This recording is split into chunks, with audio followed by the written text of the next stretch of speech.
Y yo he crecido prácticamente acá en la iglesia.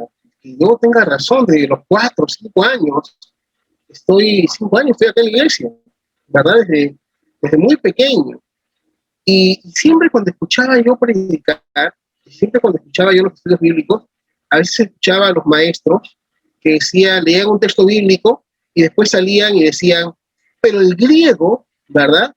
Y el hebreo significa esto. Y mi pregunta o lo que yo pensaba para mí siempre era, pero si significa otra cosa, ¿por qué la Biblia no lo dice? O sea, ¿por qué ponen algo y después yo tengo que irme al griego o al hebreo recién para entender lo que significa? Si la han traducido, ¿por qué no la pusieron, no? O sea, siempre fue mi pregunta. Yo decía, qué raro, ¿no? Qué raro. Ya, bueno, ya habrá que aprender un poco de griego, habrá que aprender un poco de hebreo, pero creo que en cada etapa de nuestra vida siempre he habido ese buen deseo de poder enseñar, pero muchas veces nosotros, y yo me incluyo, nos llenamos de mucho amor, de mucho apasionamiento para estudiar la palabra del Señor, pero pocas veces nos preparamos. Y solamente la emoción y el entusiasmo de querer enseñar la palabra de Dios no es suficiente. No es suficiente. Yo creo que en primer lugar debemos buscar ser llenos del Espíritu Santo. Eso es claro. Buscar ser llenos del Espíritu Santo. Porque ni tú ni yo vamos a pretender enseñar la palabra del Señor si no buscamos ser llenos de la palabra del Señor, ¿verdad? Es el Espíritu Santo aquel que nos va a enseñar. Yo recuerdo que hay un texto muy, muy hermoso cuando la palabra menciona, dice, y el Espíritu Santo os enseñará en la misma hora lo que debáis decir, ¿verdad? Y perdónenme que siempre se me quedan esas, cuando ustedes me van a escuchar, yo uso mucho hoy día la NTV, la nueva traducción viviente, pero los textos que tengo memorizados acá en el chip que están en la Reina Valera. Por eso cuando yo lo menciono, dice, ¿no? Mi Espíritu Santo os hará recordar, ya parezco medio, os hará lo que debáis, ¿no? Y a veces ese vocabulario no lo podemos quitar, pero es parte de lo que aprendemos, ¿verdad? En la nueva traducción viviente seguramente dice muy distinto, más actual, más entendible, pero qué importante entender que en primer lugar, quien va a enseñarnos lo que debemos decir es el Espíritu Santo.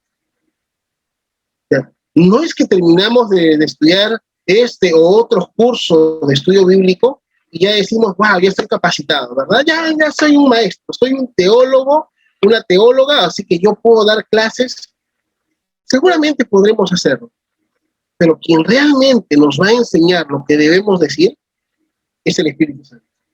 De ahí la importancia, en primer lugar, chicos, de que podamos buscar ser llenos del Espíritu Santo. Buscar ser llenos del Espíritu Santo, y con esto en realidad quiero empezar, ¿sí? Hay muchas cosas que podemos ir aprendiendo, herramientas que podemos ir usando.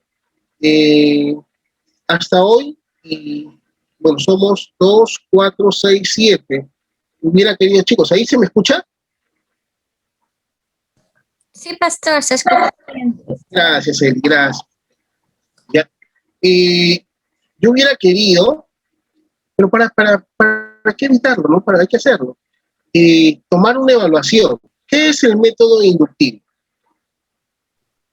Pastor, es un método para poder aprender mejor de la palabra, poder interpretarlo y poder aplicarlo después, ¿no?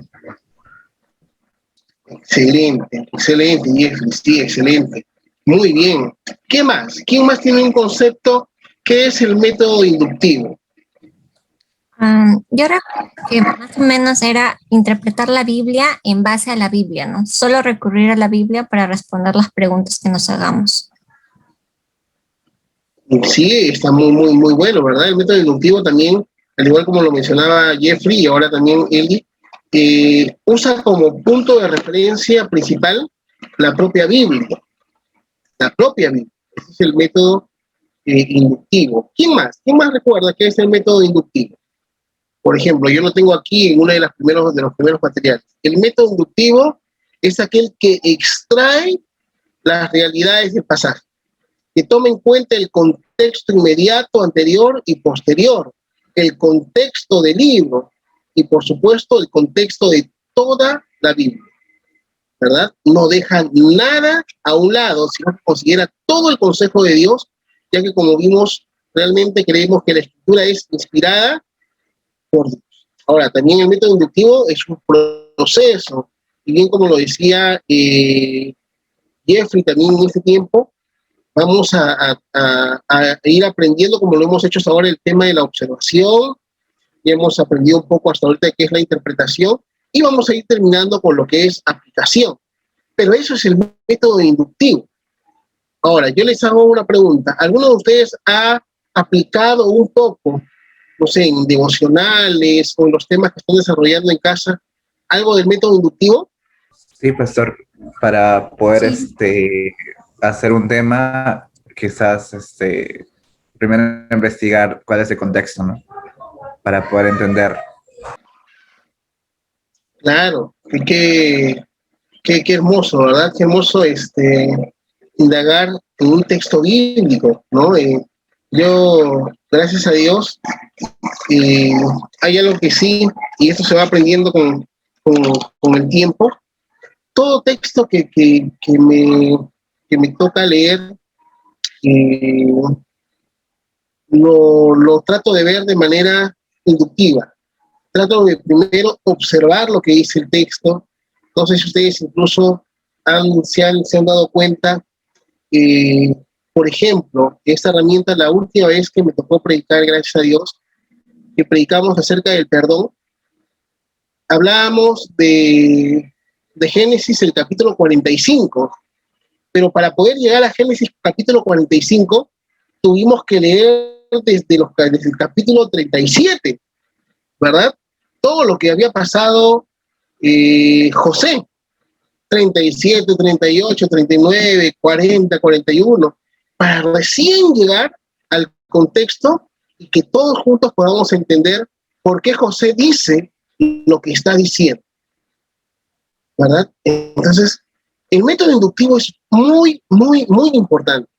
Podemos coger un texto bíblico y de repente, de lo que hemos escuchado, de lo que hemos oído, ¿verdad? De repente, de lo que hemos aprendido, interpretar el texto bíblico o tratar de sacar alguna aplicación, alguna enseñanza personal, particular para nuestras vidas, que no está mal. Pero cuando tú decides hacer y aplicar el método inductivo, sí o sí te va a llevar a poder buscar un mayor panorama del propio texto bíblico, para que tú puedas entenderlo. Y de esa manera, entendiéndolo tú, puedas también compartirlo con otros. Yo quiero que ustedes abran su Biblia, si lo tienen ahí. Yo creo que lo tengo aquí en los principios básicos de interpretación, ¿verdad? Referente al contenido, al contexto. Vamos a ver un poquito hoy día también de la comparación. Y con eso vamos a ir cerrando ya lo que es el tema de la interpretación. Lo que vamos a hacer ahorita, rápido nada más, es abrir nuestra Biblia, el libro de Primera de Juan, el capítulo 4, el verso 18. Primera de Juan, capítulo 4, verso, ¿sí? Verso 18. Primera de Juan 4, 18. Y recuerdo un poquito la importancia también de aprender los textos bíblicos correctamente. Yo recuerdo que en una ocasión, bueno, yo le estoy hablando de la JAC ya de hace más de 20 años, ¿no? De la JAC de hace mucho más de 20 años. Recuerdo de que un joven también muy, muy enamorado, le dedica ese texto a la chica de la cual estaba enamorado, ¿verdad? Por eso que les mencionaba que muchas veces los jóvenes lo dedican, pues, ¿no? A una chica. Porque recuerdo que este joven lo había dedicado a una chica y le había dedicado 1 Juan 4:18 en la primera parte. En el amor no hay temor, sino que el perfecto amor echa fuera todo el temor. Y después le mandó un ramo de rosas y le mandó el texto bíblico ahí, ¿no? Juan 4:18. Pero cometió un error, ¿no? No puso primera de Juan, sino que puso Juan 4:18. Y los que tienen la Biblia en la mano, busquen qué es lo que dice Juan 4:18, y al final lo que le dijo a la chica pues fue algo que la chica no se lo imaginaba. ¿Verdad? ¿Qué es lo que al final qué terminó dedicándole? Obviamente por eso que la chica está súper molesta, ¿no? Súper molesta, porque imagínense, solamente confundiéndose con un numerito nada más, confundió totalmente el texto bíblico. Ya el chico creo que nunca más volvió a ver a la chica, pero de ahí la importancia de poder ver el texto bíblico correctamente, ¿verdad? Y eso es real, ¿no? Suena gracioso, de verdad, siempre lo fastidiamos, hace ya muchos años, pero verdad fue así. Entonces, vamos a abrir Juan 4:18, ¿verdad? Hablando de el verdadero amor, donde el verdadero amor no hay lugar para el temor, porque el amor perfecto expulsa, como dice la NTV, expulsa todo temor. Si tenemos miedo, es por temor al castigo, y esto muestra que no hemos experimentado plenamente el perfecto amor de parte de Dios. ¿Sí? Ya lo tienen ustedes el texto bíblico. Somos ahorita 8, ¿verdad? Son 8. Y de repente hacemos ya 4 grupos. Y vamos a desarrollar ese texto bíblico. Primera de Juan 4:18. Con lo que hemos aprendido, ¿sí? Y le ponen una pequeña aplicación.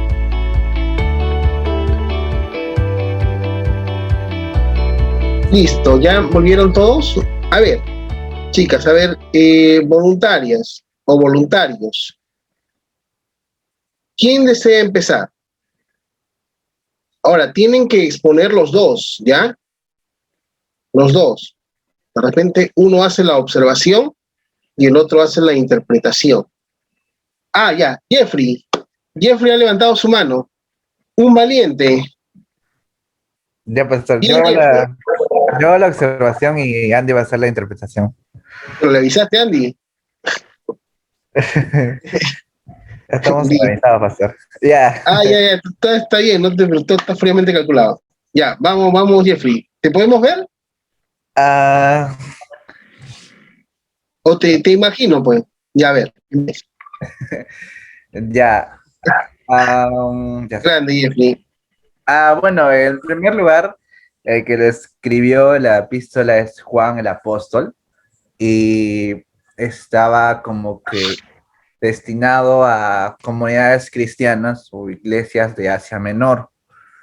También fue escrito en griego, y más lo que se detalla en este libro es sobre algunas cualidades de Dios, ¿no? Que es el amor, también que Dios es luz, justicia, verdad, y el versículo que hemos visto,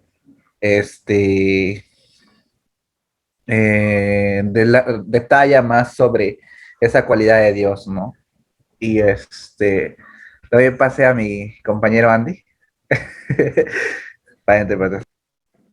Sobre el amor, sobre lo que nos hablaba el texto, en el cual nos hablaban que el origen de todo, bueno, el origen del amor es Dios. Dios es la fuente de amor. Digamos, si alguien no tiene empatía con el prójimo, no siente amor por el prójimo, es porque aún no ha conocido el verdadero significado del amor. Y ahora, referente al amor, en el versículo 18, nos hablaba sobre, a ver, déjame leer aquí el versículo 18, donde hay amor no hay miedo, al contrario, el amor perfecto echa fuera el miedo, pues el miedo supone el castigo. Por eso, si alguien tiene miedo, perfectamente. Acá lo relaciona con amor con la confianza. Pues es lo que estoy entendiendo. Relaciona con la confianza, que no debe tener ningún temor por, en este caso, con relación a Dios. Si tienes amor, pues si tienes sientes amor, por eso no tienes que tener miedo, tienes que confiar en Dios. Eso es lo que he entendido en este texto, en este verso. Y la aplicación sería amar a los demás, ¿no? Primeramente, obtener ese amor de Dios para así poder amar a los demás con ese amor, ¿no? Entender primero el amor que Dios tuvo hacia nosotros y así nosotros poder amar a los demás. Excelente. Gracias, Jeffrey. Gracias, Andy. ¿Lo leyeron en otras versiones o solamente en qué versión lo leyeron? Yo en la versión de uso la doy. Excelente. Bueno, buena versión. ¿Y Jeffrey, tú en cuál? Reina Valera. En Reina Valera. Excelente. Muy bien, gracias, Andy. Gracias, Jeffrey. Qué bueno, ¿verdad? Mire, todo lo que uno aprende de este pequeño verso que nos invita a buscar. Hasta ahorita vamos viendo que el autor, ya lo mencionan ahí en la carta, ¿verdad? En la epístola, es Juan, ¿verdad? Juan el apóstol, ¿no? Entonces nos da un poquito más de luz para ver cuál es el lenguaje que usa Juan, ¿verdad? Y ustedes saben que Juan cuando habla, pero ahí lo vamos a decir mejor al final. A ver, bien, gracias Jeffrey, gracias Andy.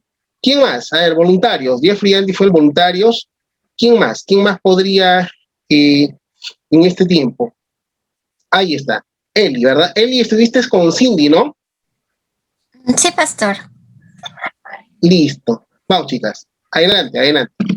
Ya, en este caso yo voy a hacer la observación y Cindy nos va a compartir un poco de la interpretación. Bueno, primero Juan, como ya lo dijo Jeffrey, lo escribe el apóstol Juan, está en griego, y va dirigida a las iglesias, ¿no? A los creyentes de una comunidad, pero lo crucial es que justamente en esta carta, en todo el relato, siempre Juan utiliza figuras, ¿no? Figuras diferenciativas, ¿no? De cuál es el comportamiento de un verdadero creyente versus cuál es el comportamiento de alguien que efectivamente no está con el amor de Dios, ¿no? No es un creyente, no es una persona que está amando a Dios ni ha creído obviamente en la obra completa de Jesucristo. Y justamente esta carta está escrita porque en esa época había este tipo de herejías, ¿no? Había herejías en el que simplemente estaban añadiendo o sacando cosas del contexto. Entonces Juan escribe esta carta para justamente dar esta diferencia entre cuál es el verdadero camino de los creyentes y cuál es el comportamiento de aquellos que no están en Dios. Y también en el versículo, bueno, que nos va a compartir Cindy, hace también énfasis en la seguridad que debemos tener aquellos que verdaderamente estamos en Cristo, ¿no? Y ahí le doy el pase a Cindy. Gracias, Eli. Así es, como Eli mencionó, el propósito de Primera Juan, en sí, de todos estos libros que está escribiendo Juan, es justamente poder afirmar a los hijos de Dios, ¿no? Que iban ganándose en el camino, porque, como dijo también Eli, y lo quiero resaltar, había demasiados transversaciones, por así decirlo, ¿no? De la palabra. Inclusive el capítulo 4 lo menciona, ¿no? Dice versículo 1, amaos, no creáis a todo espíritu, sino probarlo, los espíritus si son de Dios. Entonces, uno de los sellos, por así decirlo, como cristianos que nosotros tenemos que tener claramente es el amor, ¿no? Por eso versos más adelante habla y dice claramente, Dios es amor, ¿no? Y es en ese amor que Dios nos ha mostrado y que nuestro Señor, y que lo ha hecho de manera tan práctica y visible a través de su Hijo Jesucristo, que nuestra seguridad y nuestra confianza tiene que estar puesta en esa acción, que es el amor mismo de Dios, ¿no? Es expresado, es la expresión genuina de nuestro Señor, ¿no? Dice claramente, Dios es amor, ¿no? Y nuestra seguridad tiene que estar plantada en ello, ¿no? Y eso no solamente es para seguridad nuestra, sino que también nos llama a que eso mismo tenemos que dar a nuestros hermanos en la fe. Entonces, definitivamente alguien que dice ser cristiano y no ama a su hermano, como dice unos versos, unos capítulos antes de este capítulo 4, ¿no? Y como también lo menciona en este verso, y niegue la existencia de Cristo y la veracidad de que de Jesús ha venido en carne, el tal no puede decir que ama a Dios o que tiene el amor de Dios en su corazón. Entonces, lo que entendemos aquí es que la expresión de nosotros al decir que amamos a Dios es porque creemos en el sacrificio de nuestro Señor Jesucristo para salvación de nosotros y creemos en la importancia de dar testimonio a las demás personas, ¿no? Y también el trato en amor, ¿no? Eso era lo que quería compartirles, ¿no?, en cuanto a la aplicación. Gracias Cindy, gracias Eli. Interesante, ¿verdad? Interesante porque tenemos de contexto, bueno, desde el primer capítulo de esta carta, pero el contexto del capítulo 4 también nos da bastante luz, ¿verdad? Muy bien, chicas. Bien, Eli, bien, Cindy. Bien, ¿quién más está ahí? Liz con Nicole, ¿verdad? Sí, pastor. Sí, con Nicole. Bien, nosotros estábamos revisando en cuanto a la observación, como bien ya lo mencionaron, ¿no? Quien escribió el libro, el apóstol Juan, a quién está dirigido, a las iglesias de Asia Menor. Y bueno, esta carta era muy importante, ¿no? Porque como bien lo mencionaron, justamente había muchos falsos profetas en ese tiempo, ¿no? Y hacían justamente que las personas puedan estar peleando, ¿no?, con respecto a las enseñanzas, y justamente habían falsas enseñanzas con respecto al Hijo de Dios, ¿no? Y me gusta mucho que en este capítulo hemos leído justamente el capítulo 4, ¿no?, para ver un poquito el contexto, es que el apóstol Juan enfatiza mucho el hecho de que el amor se muestra justamente en el versículo 4, el versículo 9 dice, en esto se mostró el amor de Dios, ¿no?, para con nosotros, en que Dios envió a su Hijo unigénito al mundo para que vivamos por Él, ¿no? Y enfatiza lo que hizo Jesucristo por nosotros y que Él vive en nosotros, ¿no? Y Dios en Él. Entonces, enfatiza mucho esa enseñanza que estaban tergiversando respecto al Hijo de Dios, ¿no? Y me gusta mucho también el versículo 14 que dice, y nosotros hemos visto y testificamos que el Padre ha enviado al Hijo, el Salvador del mundo. Él dice, nosotros hemos visto y testificamos, porque es el apóstol Juan quien estuvo ahí, o sea, estuvo presente. O sea, a él nadie le contó, a él nadie le dijo, sino que él estuvo en sus enseñanzas. Y justo estaba revisando también el capítulo 1, que dice, el capítulo 1 de Primera de Juan, versículo 3, dice, lo que hemos visto y oído, eso os anunciamos para que también vosotros tengáis comunión con nosotros, y nuestra comunión verdaderamente es con el Padre y con su Hijo Jesucristo, ¿no? Y él enfatiza nuevamente eso, lo hemos visto y oído, nadie le contó, él estuvo ahí, o sea, él lo tocó, ¿no? Nadie podía recitar eso, ¿no?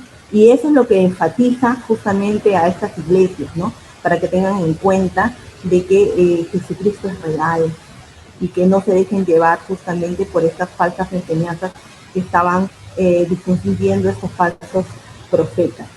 Otra de las preguntas que nos hicimos en la observación es, ¿cuál es la palabra clave? Porque una palabra clave siempre me va a dar justamente la luz para ver el mensaje, ¿no?, de este texto, que es justamente la palabra amor. Y lo estuve contando, ya hice la pérdida porque hay un montón de amor, así que ya perdí la cuenta, pero realmente, como ustedes lo habrán podido leer, esa es la palabra clave, y la palabra clave Siempre cuando algo se repite, como nos explicaba el pastor en sus clases, es porque es justamente el mensaje que quieren dar, ¿no? Y nos dice que Dios es amor, ¿no? Y tocando el versículo 18 que dice, en el amor no hay temor, sino que el perfecto amor echa fuera el temor, porque el temor lleva en sí castigo, de donde el que teme no ha sido perfeccionado en el amor, ¿no? Me imagino yo que en ese tiempo que habían estos falsos maestros, pues cuando te decían, no, eso es mentira, o te decían falsas enseñanzas, pues como que uno está con miedo, ¿no? Está con miedo, será esto, será lo otro, y me están condenando por aquí, entonces a quién le creo, ¿no? Y traía mucho temor, ¿no? Y el apóstol nos hace entender de que el amor es de Dios, ¿no? Y que el amor justamente va a echar fuera todo el temor, ¿no? Porque justamente el amor trae en sí castigo, ¿no? Y eso no es lo que quiere el Señor, ¿no? No es que andemos en miedo, sino que tengamos confianza en Él. Y justamente la parte de la aplicación es la que nos va a explicar un poquito más Nicole. Bien, bien, gracias, Liz. Vamos, Nicole. Ahora sí.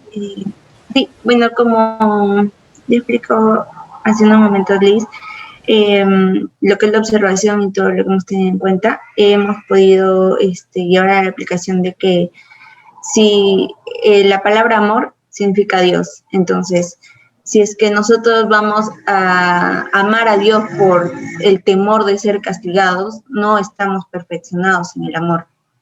Entonces, esto arraiga lo que es la confianza entre el hombre y Dios, la confianza de que a pesar de lo pecadores que somos, o los malos hijos que somos, Dios nos ama indeterminadamente.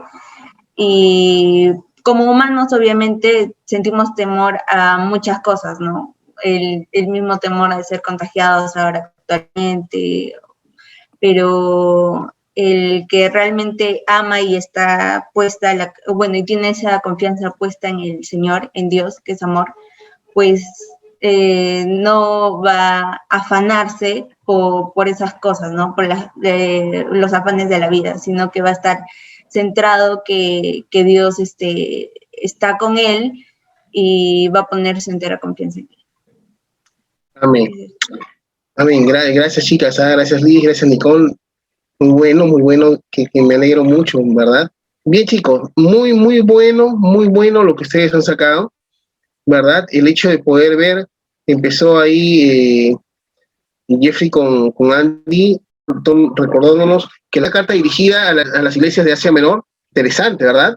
Interesante, ¿por qué? Porque nos da una luz, solamente el poder entender esto, de que en ese momento el evangelio estaba creciendo, el evangelio ya había llegado a las iglesias, ¿verdad? Esta zona del Asia Menor, y había muchas iglesias que se habían formado.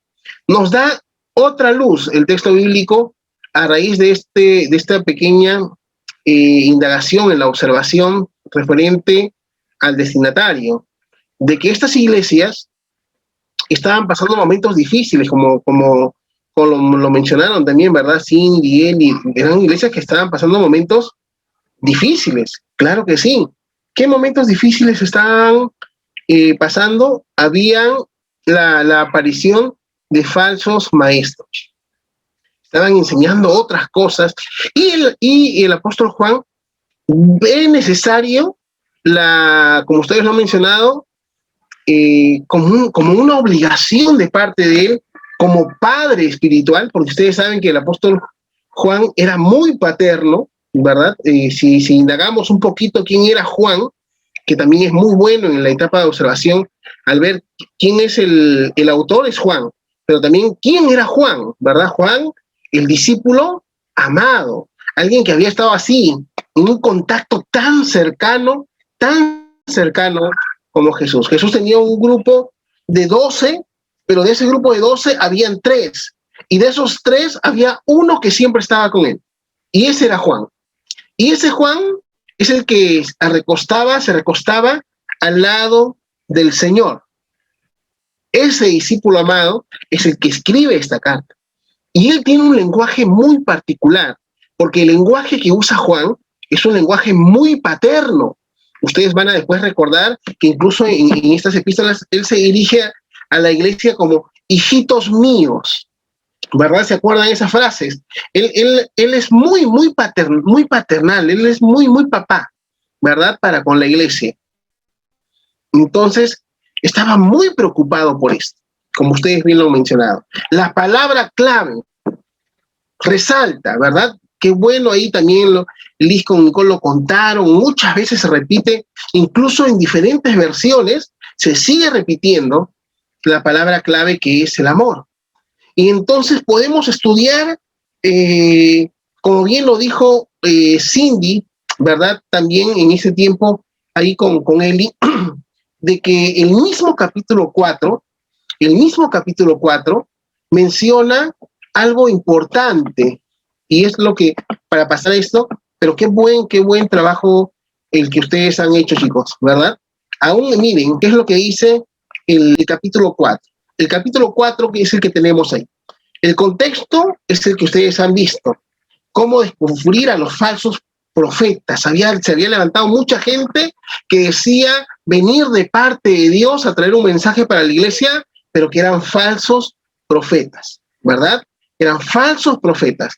Entonces, esta es la manera en que sabremos si tienen o no el Espíritu de Dios. Si una persona que afirma ser profeta reconoce que Jesucristo vino en cuerpo humano, esa persona tiene el Espíritu de Dios.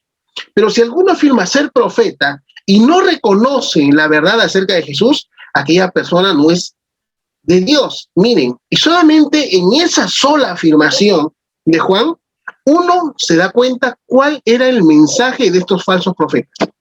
¿Cierto? Solamente por implicancia.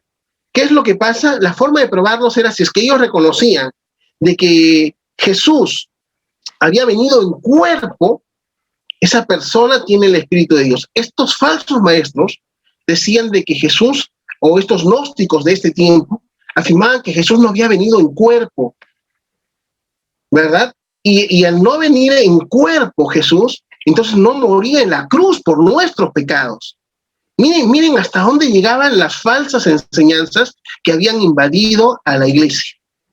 Y ellos decían, no, solamente es un concepto espiritual. Jesús ha venido en espíritu, decían estos gnósticos. Entonces, no es real. Y es por eso que bien también lo mencionaron ustedes en su pequeño estudio. Juan dice, yo lo he visto. Esa es la forma en que Juan refuta el mensaje de estos falsos maestros. Ustedes dicen que él no ha venido en carne, pero ojo, yo lo he visto. Es real. Él usa su propio testimonio. Y es interesante que esto sale a la luz de que nosotros comenzamos a leer el contexto que antecede al versículo bíblico. Y ustedes bien han mencionado algo, de que el texto bíblico, porque ustedes comienzan a bajar en el contexto, hay tantas cosas que podemos sacar, ¿verdad? Sé que 10 minutos es corto para el estudio, pero después el mensaje de Juan es el de amarse unos a otros, ¿verdad? Queridos amigos, sigamos amándonos unos a otros. ¿Por qué? Porque estas falsas enseñanzas habían comenzado a traer fricción, habían comenzado a traer división en la propia iglesia. Es interesante. Cuando comienzan a llegar falsas enseñanzas, eso va agrietando, debilitando la relación dentro del cuerpo de Cristo. Eso va agrietando. Entonces uno saca una enseñanza. Las falsas doctrinas, las falsas enseñanzas dividen a la iglesia. Y eso nos lo enseña Juan. Y él dice, ¿saben qué? Sigamos amándonos unos a otros. Y menciona lo que ustedes han dicho. Porque el amor viene de Dios. Y ahí, ojo, miren, vamos desarrollando cuál es el pensamiento de Juan. Juan está, por decir así, atacando, de repente no, confrontando, ¿verdad?, a estos falsos maestros, y él les dice que Jesús viene de parte de Dios, pero se hizo hombre. Ese es el concepto de Juan, ¿verdad? Él su tesis frente a estas falsas enseñanzas de estos maestros, él sustenta y dice, no, Jesús ha venido en carne, yo lo he visto. Pero él cuando pasa ya al plano ya no de los falsos maestros, sino que está sanando el corazón de la iglesia, él dice, ámense a unos a otros porque el amor viene de Dios, de la misma manera como Jesús viene de Dios. Dice, todo el que ama es un hijo de Dios y conoce a Dios, pero el que no ama no conoce a Dios, porque Dios es amor. Porque Dios es amor, y ahí afirman lo que ustedes han mencionado, ¿verdad? Entonces, dentro de mis palabras claves, yo tengo que preguntarme entonces, ¿cuál es la palabra clave aquí? Amor. Tengo que hacer otra pregunta. ¿Qué es el amor? ¿Quién es el amor? Y cuando yo descubro quién es el amor, qué es el amor, entonces yo puedo ir cambiando, por decirlo así, o sobreponiendo el significado de lo que es realmente amor en el propio texto bíblico. Por eso que el texto bíblico va avanzando, y dice la tesis de Juan en el verso 14, ¿verdad? Además hemos visto con nuestros propios ojos y ahora damos testimonio de que el Padre envió a su Hijo para que fuese Salvador del mundo. ¿Quién viene de parte del Padre? Decíamos al inicio, el amor. ¿Y este amor quién es? Es Jesús. Y ya lo va vislumbrando ahí. Todos los que declaran que Jesús es el Hijo de Dios, Dios vive en ellos y ellos en Dios. Nosotros sabemos cuánto nos ama Dios y hemos puesto nuestra confianza en su amor. ¿Quién es amor? ¿En quién hemos puesto la confianza? En Jesucristo. Porque Dios es amor y todos los que viven en amor viven en Dios y Dios vive en ellos. Y al vivir en Dios, nuestro amor crece hasta hacerse perfecto. Por lo tanto, no tendremos temor el día del juicio, sino que podremos estar ante Dios con confianza porque vivimos como vino. Y acá, y cerramos con esto. En esa clase de amor, ¿quién es amor? Jesús. No hay temor, porque el amor perfecto, ¿quién es el amor perfecto? Jesús. Expulsa todo temor. Si tenemos miedo, es por temor al castigo, y esto muestra que no hemos experimentado plenamente el perfecto amor de Dios. ¿Qué es lo que no hemos experimentado? La presencia de ¿quién? ¿Quién es ese amor en nuestras vidas? Es Jesús. Y ahí va redondeando la idea Pablo. ¿De qué está hablando entonces en este verso? ¿De un amor sentimental? ¿De un amor emocional? Lo que está hablando Juan en este texto bíblico es de nuestra relación con Jesús. Es nuestra relación. Si tú no tienes este amor, si tú no tienes a Jesús, si tú no experimentas esta relación de la misma manera como Juan lo había experimentado, que sus ojos lo vieron, lo tocaron, él estuvo cerca, él pudo recostarse en el Maestro, entonces no hemos experimentado el verdadero amor de parte de Dios. ¿Cuál es la clave para poder vencer el temor? ¿Cuál es la clave para poder vencer el miedo? Tener una buena relación con Dios. Una óptima relación con Dios. ¿Va a haber miedo? Claro que sí. Hay miedo, siempre hay miedo. El miedo nos lleva a dos caminos. O abrazarnos fuerte de Dios o caer en la angustia y en la aflicción. Es como cuando pasa con mis hijos, ¿verdad?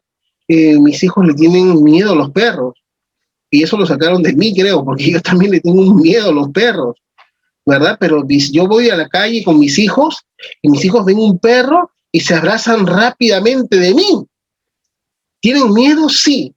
¿Pero a dónde los lleva? A confiar. Y aunque ellos se abrazan fuerte de mí, yo volteo para ver si me abrazo de luz, ¿no? Para ver si es que me protege. Pero eso es el temor. El temor nos va a llevar a confiar plenamente en Dios. Y eso es básicamente, mire, y todos eso ustedes lo han sacado de este texto bíblico tan lindo del libro de Primera de Juan, el capítulo 4, el verso 18. Es hermoso estudiar la palabra de Dios, es maravilloso. Usaron algún tipo de comentario bíblico, de repente por ahí buscaron una ayuda, ¿verdad? Que es buena. Las enciclopedias, lo hemos visto en la clase anterior, leí no sé, un atlas bíblico. Eso nos ayuda, un tema de personaje bíblico nos va a ayudar, es lindo, pero básicamente usamos como referencia la propia palabra de Dios. Miren, ustedes con este verso tienen para sacar un gran estudio bíblico referente al amor de Dios y referente a cómo vencer el temor, usando método inductivo. No voy a hacerlo largo en este tiempo, yo les felicito a cada uno de ustedes. La próxima clase también vamos a hacer algo chiquito porque tenemos que ir practicando y veo que ustedes están dominando ya el método inductivo. Hay que ir así. Vayan practicando en casa, ¿no? En sus tiempos de estudio bíblico, hagan método inductivo. Eso les va a ayudar, nos va a ayudar mucho. Yo voy a compartir solamente rápidamente este material porque tampoco quiero hacerlo muy extenso. Vamos a hacerlo rápido porque esto ya ustedes lo manejan, chicos. ¿Sí? ¿Ahí lo pueden ver el material? Sí. Sí lo pueden, perdón, ya. El valor de la interpretación, ya lo hemos visto, ¿verdad?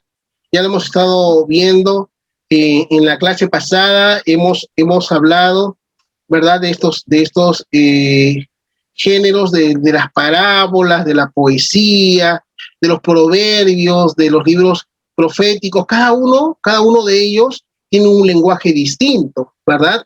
Tienen incluso una gramática distinta, ¿verdad? Y eso nos va a llevar a poder buscar herramientas necesarias para poder interpretar y también saber que no podemos interpretar o usar las mismas herramientas para los diferentes textos bíblicos. Pero ahora vamos a ver solamente algunos principios básicos de interpretación. Los principios básicos de interpretación no son sino aduanas donde nos cercioraremos que en realidad hicimos bien nuestra tarea en la observación, ¿verdad? Una aduana, un peaje, algo que nos va a detener un poquito, un filtro para poder saber que hemos hecho bien nuestra tarea en la observación. Es el filtro con el cual verificaremos la información recabada en el proceso de observación. Recuerda que la interpretación no es otra cosa que la aplicación de todo lo que hemos observado y todo lo que hemos permitido abrir o nos ha permitido abrir el sentido del texto. En observación, recuerden, ¿cuál es la palabra clave en observación? Detalles. Detalles, ya, ¿qué más? Hechos. Acuérdense siempre, observación tienen que ver con hechos, con lo que, como bien también decía Eli, los detalles. Tenemos que ser minuciosos cuando observamos, minuciosos, como un investigador que va a resolver un caso que le han designado, ¿verdad? Él entra a la escena y él ve todo lo que está a su alrededor. Si ve una hojita, una pluma, él todo lo observa, todo lo anota, ¿verdad? Tenemos que ser minuciosos al momento de observar, como hoy lo han hecho ustedes en el texto bíblico, ¿verdad? De dónde viene, quién es el autor, ¿verdad? Dónde se dieron los hechos, a quién estaba dirigido este mensaje, cuál era la palabra clave, cosas así. Tienes que observar. Ah, mira, acá se repite varias veces la palabra amor. Entonces, este amor es un amor sentimental. Este amor, ¿a qué se refiere con esta palabra amor? Tú vas observando, eso te va a llevar a la interpretación. Uno, vamos a ver todo respecto al contenido. Cuando el salmista oraba a Dios, dame entendimiento y miraré, ¿no? Observaré tu ley y la guardaré con todo mi corazón. El Salmo 119, 34, estaba tocando a la puerta de la interpretación. Comprendió que sin un entendimiento del sentido del texto, quizás no habría aplicación de la palabra en su vida. Por otro lado, una vez que el Espíritu le ha abierto la puerta de la comprensión, él estará preparado para actuar en aquello que Dios ha dicho. ¿Sí? O sea, es bueno, como lo dijimos al inicio, que pedirle al Espíritu Santo, que él mismo nos enseñe. Y tú, ¿Es ese tu objetivo cuando abres la Escritura? Señor, enséñame. Señor, quiero entender lo que dice tu palabra. Es interesante, ¿verdad? Porque nosotros el mismo texto tal vez lo hemos leído antes sin conocer a Dios, sin conocer a Cristo, sin haber recibido del mensaje de salvación, y lo hemos leído de una manera muy distinta a como lo leemos hoy. ¿Por qué? ¿Qué pasó? Es el Espíritu Santo quien abre nuestros ojos, ¿sí? ¿Sí? Si es así, pues prepárate para la acción, ya que Dios siempre abre la puerta a todo aquel que llama con esa motivación. En este capítulo consideraremos el primero de los 5 principios de la interpretación. Este primer principio es uno que de antemano ya posees: el contenido, ¿sí? El contenido. Existe una relación causa y efecto entre el contenido y el sentido. El contenido de un pasaje es el material bruto, tiene que ver con la observación, la base de datos, la información recopilada con la cual interpretarás el texto.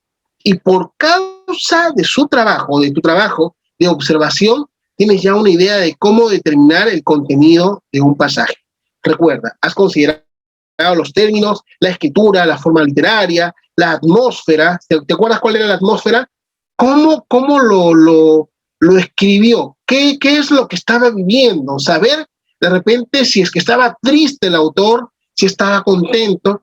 Por ejemplo, cuando mencionábamos hace un instante, saber que Juan era muy paternalista, muy pastor que ama a sus ovejas, nos da una óptica distinta del texto bíblico, ¿verdad?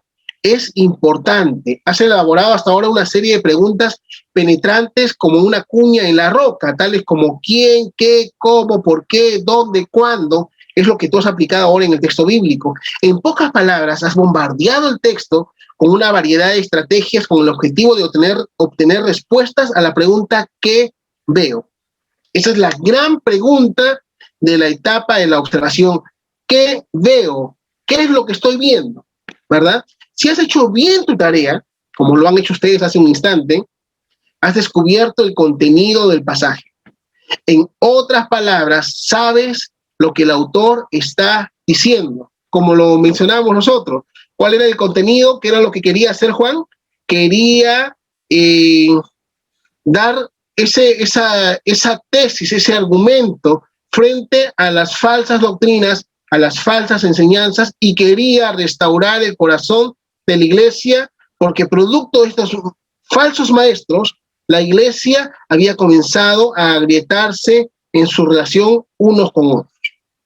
Es interesante, es por eso que hemos dicho desde el principio, entre más tiempo te dediques a la observación, menor será el tiempo de la interpretación. Anótalo. Tú que quieres aplicar método inductivo, esto tiene que ser importante para ti como lo es importante para mí. Mientras más dediques tiempo a la observación, menor va a ser el tiempo de la interpretación. Mucho menor va a ser el tiempo de la interpretación. Trata de observar, trata de anotar todo lo que ves al texto bíblico como ustedes hoy día lo han hecho. Palabras claves, quién era el amor, ¿verdad? Lo que cómo Juan sustentaba su tesis frente a aquellos que decían que Jesús no había venido en cuerpo. Él decía, yo lo he visto. ¿Ya? ¿Quién va a refutar ese concepto? ¿Verdad? Juan decía, tú dices que no ha venido, pero yo lo he visto. Mis ojos lo han visto. O sea, puedes decirme de la A a la Z, pero eso no va a cambiar. Yo lo he visto, decía Juan. Entonces, es interesante que le dediquemos mayor tiempo a la observación.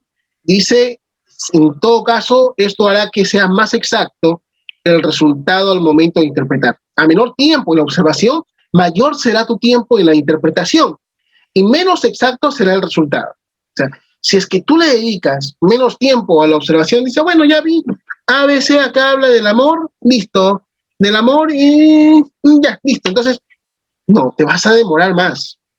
Tal vez puede ser que no seas exacto al momento de interpretar y al momento de poder tener el resultado. Así que todo lo que hagas en observación te proveerá del contenido básico con el cual interpretarás el sentido del texto. Ya lo sabes, el contenido, ¿sí? Principios básicos para la interpretación. 2, el contexto. Hay un dicho, un viejo dicho, ¿verdad? Bueno, en el material que nos compartía dice así: la tibia conectada con el fémur conectado con el ilíaco conectado con el sacro. Ahora escuchemos la palabra del Señor. ¿Qué cosa quiere decir esta frase? ¿Verdad? De que una cosa siempre está conectada con otra y no se puede separar. Lo mismo es con la palabra de Dios. No podemos estudiar un texto bíblico de una manera aislada. Aquellos que de repente le han dedicado, ¿verdad? Decíamos al inicio, a veces ¿cuántos han dedicado este texto bíblico de 1 Juan 4:18 a la persona de la cual están enamoradas y piensan que está hablando de un amor romántico y sentimental, y te llega el texto bíblico con un ramo de rosas, porque el verdadero amor echa fuera de sí todo temor? ¡Wow! Entonces sí me ama, ya no tengo que dudar, ¿verdad? Oh, me arrepiento de haber dudado, de haber temido. No, de eso no está hablando el texto bíblico. Es importante saber que no podemos sacar el texto bíblico y trabajarlo de una manera aislada. Todo está conectado. Todo está conectado, ¿sí? Esta es anatomía primaria, ¿verdad? Lo que mencionábamos, esta frase de la tibia conectado al fémur, pero es una buena metodología. Esta reconoce las conexiones del cuerpo que sostienen mutuamente. En resumen, siempre debemos buscar esa unidad. Así es con la escritura. La Biblia es una colección de 66 libros, pero se mantienen mutuamente como un solo libro. No podemos aislarlos unos del otro. Creo que lo vimos la primera clase, ¿verdad? La Biblia habla desde Génesis hasta el final, ¿verdad? De ese deseo del corazón de Dios de poder nuevamente traer, restaurar esa naturaleza caída del hombre. Desde el inicio, desde el libro de Génesis, el capítulo 3, verso 15, esa gran promesa que Dios le hace, ¿verdad? Al ser humano, ¿verdad? De tu simiente, cuando le dice a la mujer. Qué interesante. Y eso va hasta el final. Apocalipsis sigue hablando de eso. ¿Por qué? Porque es el mensaje de ese gran final donde realmente se cumple esa restauración del ser humano para poder gozar con lo que Dios desde un inicio ha planeado para el hombre, poder compartir con él toda su gloria, poder compartir con él por toda la eternidad. ¿Qué queremos decir con contexto? Contexto se refiere a lo que hay antes y a lo que viene después, lo que ustedes han hecho. Cualquiera que ha tenido, ¿verdad?, que ser entrevistado por la prensa sabe de la importancia del contexto, el sentido de las noticias. Tú puedes canalizarlo, solamente puedes contar una parte de la verdad y olvidarte de todo el contexto. Lo mismo sucede con la palabra de Dios. De hecho, muchas de nuestras predicaciones se desarrollan violando este principio. Por ejemplo, Filipenses 2:12 dice: ocupaos de vuestra salvación con temor y temblor. Leer, como suele suceder, esta frase de manera aislada y como si fuera una declaración tácita de parte de Pablo a los Efesios, nos hará sentirnos que hemos de ganarnos la salvación básicamente por medio de las obras. Y no es así. El contexto posterior dice: porque es Dios el que en vosotros produce el querer como el hacer por su buena voluntad. Eso pone al versículo 12 en una perspectiva diferente, ¿verdad? Lo mismo sucede con cualquier otro pasaje en las Escrituras. Recuerda que la Biblia es una colección de libros que se mantienen unidos entre sí. No podemos aislar uno del otro, y mucho menos un versículo del mismo libro, del contexto y de otros versículos. Así que siempre que estudies un verso, un capítulo, una sección o un libro entero de la Biblia, siempre consulta con los vecinos de este versículo. Capítulo, sección, libro, siempre que te sientas perdido, trepa en el árbol del contexto que obtendrás una nueva perspectiva. Qué importante, ¿verdad? Saber, en primer lugar, cuál es el contenido, saber de qué está hablando, por qué está hablando. Es bueno, Y eso tiene que ver mucho con la observación. Es bueno saber el contexto. Acá ya estamos entrando en el tema de la interpretación, porque es importante el contexto. Observación e interpretación es muy, muy importante. Pero con esto vamos a terminar. Después dejaremos para la siguiente clase lo que viene después. Vamos a llegar solamente hoy día hasta la comparación.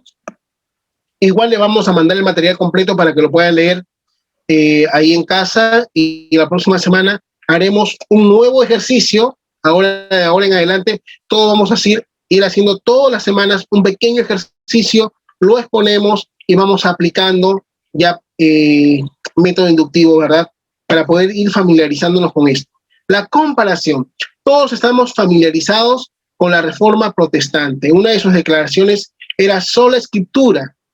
Solo la Escritura es nuestra autoridad final en la fe y práctica. Eso llevó a un desarrollo crucial en la historia del cristianismo. El derecho a la interpretación privada. Ustedes saben, ¿verdad? Seguramente han escuchado en la historia de la Reforma Protestante, porque antes de la Reforma Protestante, antes de que Lutero, ¿verdad?, publicara ahí en la puerta el sustento de su tesis, de poder decir de que no solamente las autoridades de la iglesia estaban autorizadas para poder hacer la interpretación, porque ustedes saben que antes solamente la iglesia, por decirlo así, la autoridad de la iglesia, los principales en la iglesia, eran los únicos que podían leer la Biblia, y es más, la leían en latín. Nadie podía leerla en su idioma original. Tenían solamente que escucharla en latín y ellos solo interpretaban la Biblia. Pero cuando viene esta reforma protestante, una de sus declaraciones era esta: sola Escritura. Es decir, solo la Escritura es nuestra autoridad final en fe y práctica. Y eso es básicamente lo que tiene que ver con método inductivo. Solo la Escritura, no hay otra cosa más. La Escritura es nuestra base. Lo demás que se añade, no puede ir contrario a lo que dice la Escritura. Eso llevó a un desarrollo crucial en la historia del cristianismo. El derecho a la interpretación privada, la reforma asociada con la Biblia de Gutenberg, ¿verdad? Que se tuvo que imprimir, porque dio inicio a esta publicación cuando inicia la imprenta, puso la Escritura de vuelta en las manos de la gente común. De cualquier manera, como Sproul dijo muy acertadamente, la interpretación privada nunca significó que los individuos tienen el derecho a distorsionar las Escrituras. Con el derecho de interpretación privada viene la sobria responsabilidad de interpretar, o de la interpretación exacta, no de distorsionar. ¿Cómo puedes evitar distorsionar el mensaje de Dios? Hemos visto ya dos principios básicos, ¿verdad? Hasta ahora, dos principios básicos de la interpretación para ayudar a abrir una puerta del entendimiento preciso de las verdades bíblicas: el contenido y el contexto. Ahora vamos a una tercera, la cual es, por supuesto, el mejor seguro contra la distorsión. Y esta es la comparación.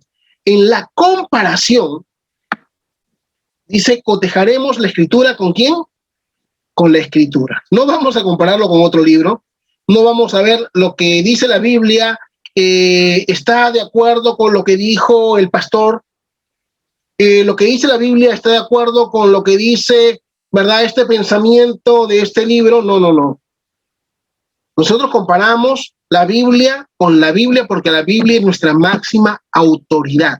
Hoy en día está muy de moda frasecitas, ¿verdad? Por ahí alguien que de repente es de mucha influencia, un influencer, porque hay muchos influencers en la vida cristiana también, ¿verdad?, en esta etapa de las redes sociales, y pone una frasecita y wow, y tomamos la frase y vemos si de repente el texto bíblico está ligado. Uy, esto era muy parecido, sí, ya está bien. No. Nosotros no debemos dejarnos guiar por frases. Nosotros debemos ser como los hermanos de Berea.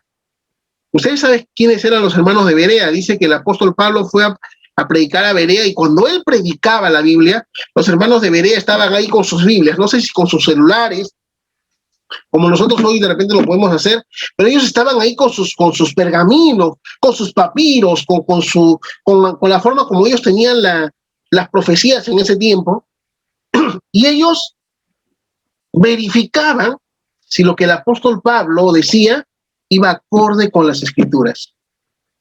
Chicos, nosotros no podemos recibir por recibir la palabra de Dios. No solo porque lo diga alguien, no solo porque lo diga yo, no. La Biblia es nuestro mayor punto de autoridad. La Biblia es la autoridad y solamente podemos comparar con la propia Biblia. ¿Qué quiere decir? Que cuando tú observas, tú interpretas, tú tienes que sacar ese resultado, esa verdad tiene que ir acorde con la unidad de la palabra de Dios. Dice el texto bíblico, ¿verdad? O dice acá la frase, en la comparación cotejaremos la escritura con la escritura. Esto ofrece gran seguridad, puesto que el gran intérprete de la escritura es la escritura misma. Donald Green lo puso muy claro al expresarlo así. Muy rara vez tienes que ir fuera de la Biblia para explicar algo de la Biblia. Es como ahora, ¿verdad? Hemos hecho un texto bíblico y lo hemos interpretado directamente con la propia Biblia. Esto es muy instructivo viniendo de alguien que era increíblemente buen lector, quien sabía cómo usar una amplia variedad de recursos secundarios, pero entendió la prioridad de la palabra de Dios. Entendió que entre más compares la escritura con ella misma, más se aproxima por sí mismo el sentido. Y eso es importante, ¿sí? Eso es importante. Por eso, ustedes lo primero que tienen que hacer, o tenemos que hacer juntos cuando estudiemos la palabra de Dios, es antes de usar los recursos bíblicos y todo esto, primero hacer uso de la propia Biblia. Después ya vamos a usar de repente otras herramientas que nos van a ayudar, a ver cómo en el contexto en sí mismo, en esa época, como lo vamos a ver de repente la próxima clase, cuando vamos a ver un poco de cultura, y hay algunos ejemplos muy importantes respecto al pensamiento que nosotros tenemos sobre ciertos pasajes bíblicos, solamente sin haber ido al contexto cultural, que es muy importante. ¿Sí? Bien, chicos, eso es todo hasta hoy. Es importante no perder de vista la importancia de estudiar, la palabra de Dios. ¿Sí? Yo les animo, no se desanimen en el estudio de la palabra del Señor. Sé que hemos tenido muchas semanas en las cuales podíamos estudiar, otras no, se nos presentaron muchos casos, queríamos continuar, vamos a hacerlo, y se presentaba otra cosa y no podíamos. Así que yo les animo. Mire, acá está para terminar. Juancito, ven. Solamente para que te vean. Les conté un poquito, a ver, miren, chicos, ven gordito, hijito. Ven, por favor. Miren, les contaba un poquito de mi hijo, él, miren, todo el día estaba así, ¿verdad? Él le tocó exponer hoy día sobre Abelardo Quiñones y se preparó, miren, su uniforme. Por ahí estás con tu gorrito, ¿no? Por ahí, a ver, trae tu gorrito, corre. Mi hijo se buscó todo, preparó.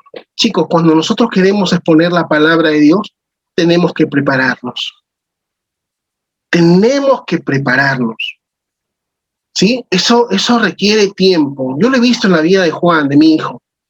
En la semana estudiando, bajando información, viendo, como les contaba al inicio, en ese tiempo cuando José Abelardo Quiñones vivía, quién era el presidente, qué principios, qué valores tenían esos presidentes, ¿verdad? Es interesante, para que te vean los chicos, Juan, él está feliz de ponerse su disfraz, vente para acá, para que te vean. Ahí está, miren, ¿ven? Ya está ya todo un Abelardo Quiñones, ¿verdad? Él feliz. Ya, hijito, gracias, cuidado. Bueno, papá. ¿Sí? Yo creo que verlo a mi hijo, Dios es bueno, ¿verdad?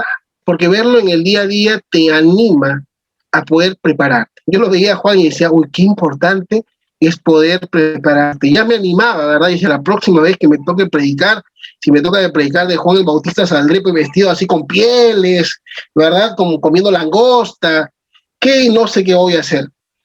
Pero qué importante es prepararnos. Prepárate en la palabra del Señor. Si lo hacemos en la vida secular, cuánto más en esta nueva vida maravillosa que nos ha dado Dios, que es la vida espiritual, ¿sí? Un fuerte abrazo, chicos. No sé si tienen alguna pregunta. Si hay alguna pregunta, de repente unos minutitos para preguntas, y si quedó claro, son los momentos donde todos los que alguna vez enseñamos decimos, nos dejamos entender o no entendimos, no nos dejamos entender nada. Pero está bien. Yo les animo, chicos, ánimo, adelante en la palabra del Señor. Le voy a compartir ahí con Liz y con Cindy el material para que lo puedan compartir en clases. Ahí están, de repente, los otros pasos que nos faltan, léanlos y vengan para la próxima semana con esa lectura, ¿sí?